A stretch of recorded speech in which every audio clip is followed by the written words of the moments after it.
안녕하세요, 오분임장입니다.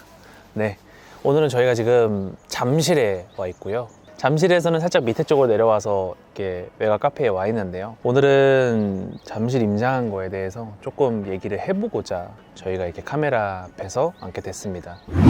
그러면은 저희가 먼저 아파트 임장을 했던 거를 저희 피디님하고 한번 얘기를 해볼까요? 저희가 첫 번째 엘스를 봤죠. 간단하게 말씀드리면 2008년식의 이제 준신축? 구축에 이제 바운더리에 들어가는 준신축급 단지라고 봐야 되고 상당히 대단지예요. 5,000세대가 넘고 우리가 흔히 뭐 잠실 엘리트라고 부르는 것 중에서 가장 앞에 있는 L을 담당하고 있죠. 그런 단지입니다. 오늘 사실 처음 와보셨죠? 네, 가기도 처음 간데 제가 딱 근데 뭐 인지를 하지 못하고 본 적은 있는 것 같아요. 한강에 놀러 갔을 때 옆에 보이는 아파트 저거 뭐지? 했던 것들이 오늘 봤던 거다. 그럴 수 있어요. 뭐 잠실 한강공원 이쪽으로 많이들 놀러 오시잖아요. 그렇죠. 한강공원 쪽으로 많이 놀러 오시고 자전거도 타시고 하실 텐데 그때 많이 보셨을 거예요. 엄청나게 큰 단지들이 이렇게 막 있는데 엘스가 첫 번째로 첫 타자로 딱 잠실 쪽에 나오다 보니까 저게 엘스다라고 인지는 못 하셨어도 아 저거다라고 생각은 하셨을 것 같고 뭐 둘러본 좀 소감은 어떠세요? 그 연식답진 않게 확실히 깔끔하고 크고. 아 그래요? 네. 그리고 사람들도 많이 다니고 있고. 좀 부티가 나던가요?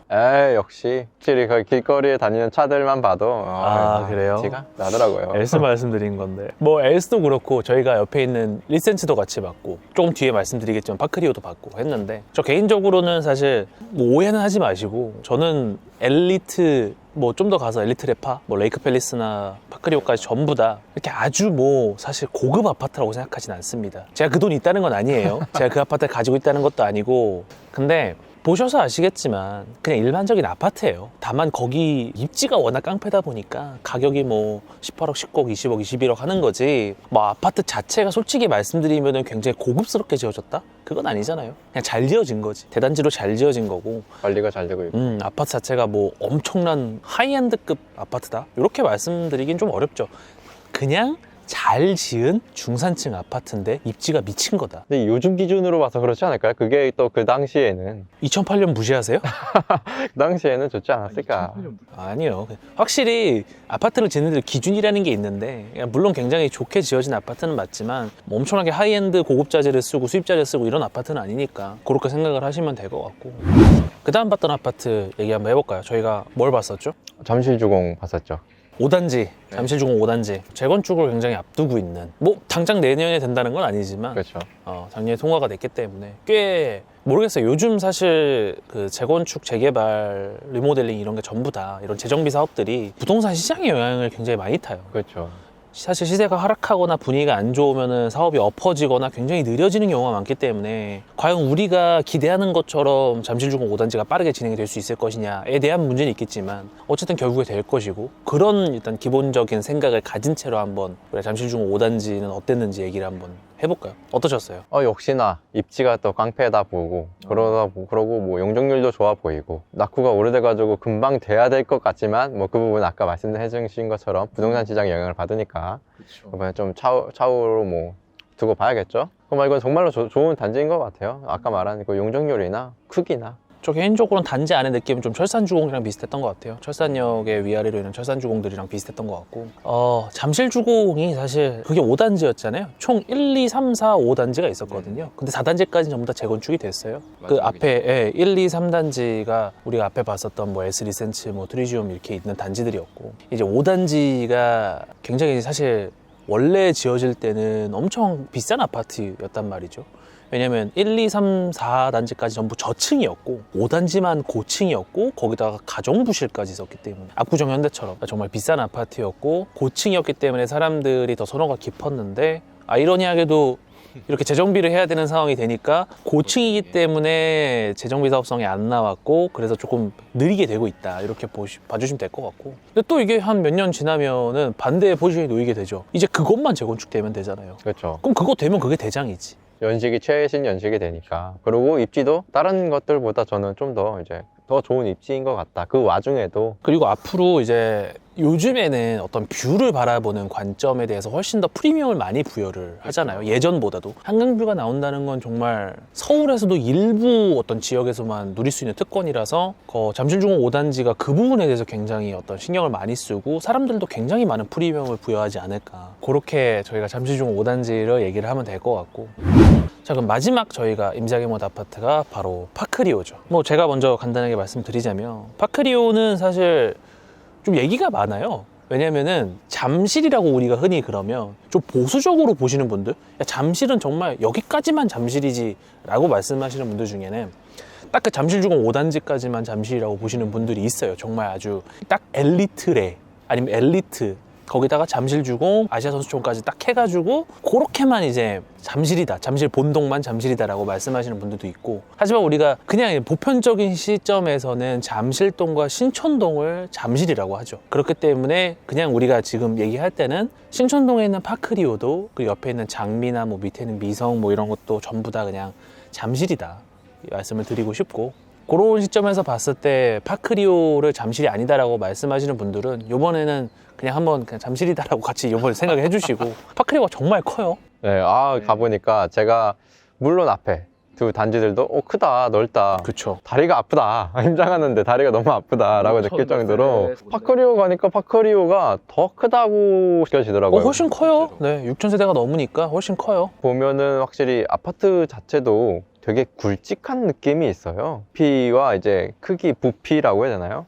그 모습이 좀 더 굵직하게 느껴지고 오밀조밀한 느낌도 조금 있고요. 해서 저는 가는 동안에, 사실 저는 어쨌든 촬영하는 입장이니까 너무 오밀조밀해서 너무 비슷비슷한 거예요. 어디 단지에서 뭐를 찍어도 비슷한 구도가 나왔다. 저는. 파크리오 분들 댓글 달아주세요. 지금 PD가 디스를 하고 있는 것 근데 같습니다. 비슷한 구도가 나왔는데 굉장히 저는 마음에 들었던 게, 큰 길이 이제 격자로 돼 있다고 해야 될까요? 큰 길이 가운데 있고 또 이제 양 옆에도 이제 도로가 이렇게 격자로 있어서 이용하기 되게 편하고 사람들이 깔끔하다? 라는 느낌이 저는 많이 들었고, 사람들이 깔끔하다? 그러니까 사람들이 느끼기에 깔끔하게 느낄 것 같다라고 생각이 네네네. 들더라고요. 아, 그렇죠, 길이. 그렇죠. 단지 자체도 신도시처럼 조성이 됐다. 예, 마치. 맞아요. 그런 말씀을 하고 싶으셨구나. 아파트 안에 있는 느낌이야. 사실 저희가 뭐 영상으로도 보여드릴 거고, 지금 피디님이 말씀하신 것처럼 그 정도면 충분할 것 같고, 사실 꼭 짚고 넘어가야 되는 부분이 있어요. 파크리오에 대해서는. 제가 방금 말씀드렸던 게 동이 다르잖아요. 잠실동과 신촌동을 이렇게 나뉘는데, 파크리오는 신촌동에 속해 있기 때문에 사실 토지거래 허가구역에서 풀려 있었단 말이죠. 근데 토지거래 허가구역은 뭐 아시는 분들은 아시겠지만, 뭐 토지 거래를 하기 위해서 허가를 받아야 되는 거예요. 그게 허가가 그냥 안 나와요. 기본적으로 내가 거기 실거주를 하겠다라는 걸 증명을 해야 허가가 나온단 말이에요. 근데 실거주를 하겠다고 증명하려면 어떻게 해야 돼요? 실제로 전입을 해야 되잖아요. 그럼 내가 직접 들어가야 되는데, 다시 말해서 갭 투자는 안 되는 거죠. 갭 투자가 안 되니까 잠실동, 그러니까 엘스, 리센츠, 뭐 잠시중 5단지 이런 애들은 다 그 갭 투자 접근이 안 됐던 거예요. 정말 내가 대출 받고 들어가 살겠다라는 식으로 됐는데, 근데 문제는 15억 초과는 대출이 안 됐었잖아요, 이전에. 네. 그냥 들어가서 살려면 내가 15억 이상을 빡 주고 들어가 살아야 되는 거예요, 현금으로. 아무리 부자라고 해도 좀 부담스럽죠. 그치만 신촌동에 있는 파크리오는 그 토어제에서 벗어나 있었기 때문에 10년도, 21년도에 서울 영끌 갭 투자자들이 꽤 많이 들어간 단지다.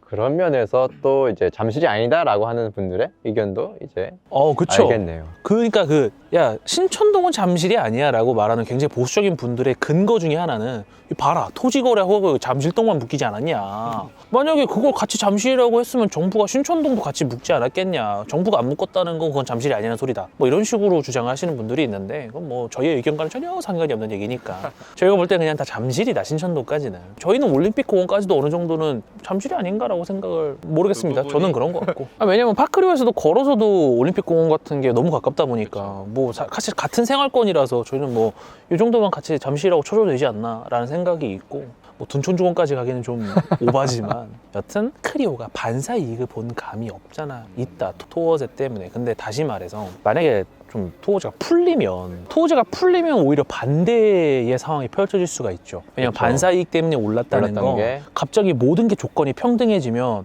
오히려 커지겠죠. 그렇죠. 내가 왜냐면 예를 들어 내가 투자자 A야. 그러면은 야, 잠실동은 토어제 때문에 못 샀는데 그래서 파크리오를 산 건데, 이게 갑자기 다 비슷해졌네? 이제 잠실동도 갭 투자가 되네?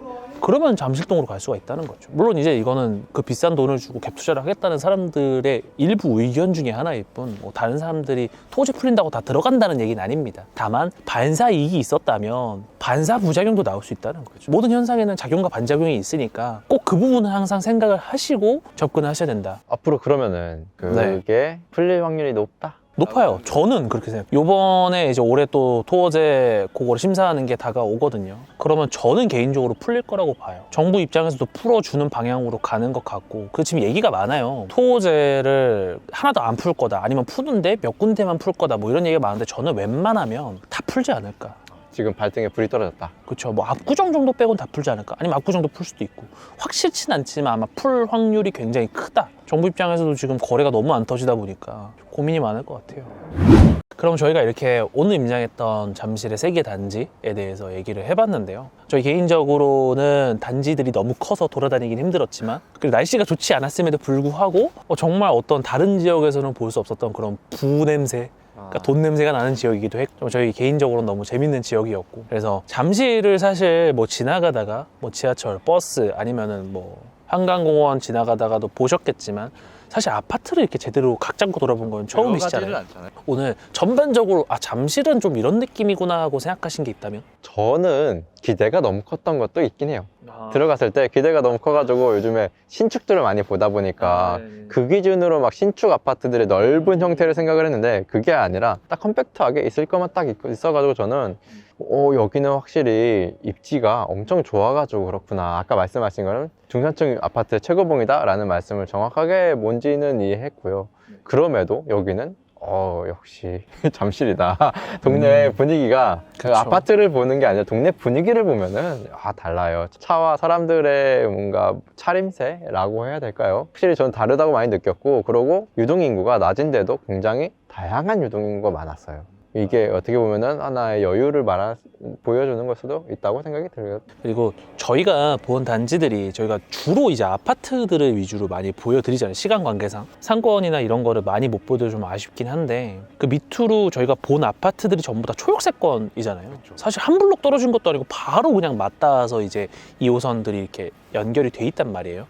저희가 자세히 보여드리진 못하겠지만 말로 간단히 전달해 드리자면, 그쪽에 이제 상권들도 너무 좋게 잘 형성이 돼 있고, 그리고 사무실들도 정말 잘 돼 있어요. 우리가 아까 보셔서 알겠지만 뭐 한미약품이라든지 이런 빌딩들도 많이 보셨잖아요. 네, 대기업들이라든지 뭐 아주 큰 대기업까지는 아니지만 그래도 우리가 강소기업이다, 아니면 중견기업이다, 아니면 준대기업이다 하는 그런 대기업 건물들도 꽤 많고, 상권이나 뭐 이런 거 학원가들도 정말 많고 하는 곳이기 때문에 여기 입지 자체는 사실 나무랄 데가 정말 없다. 모르겠어요. 뭐 잠실을 안 좋게 생각하시는 분들이 있잖아요. 있나요? 그럼요. 왜냐면은 뭐 강남에 대해서도 사실 안 좋게 생각하시는 분들이 있어요. 정말 다양한 사람들이 네, 많아요. 왜냐면 강남이 지금까지의 강남이 앞으로 계속 될 거냐. 사실 뭐 이제 어떤 힘의 밸런스가 무너질 거다.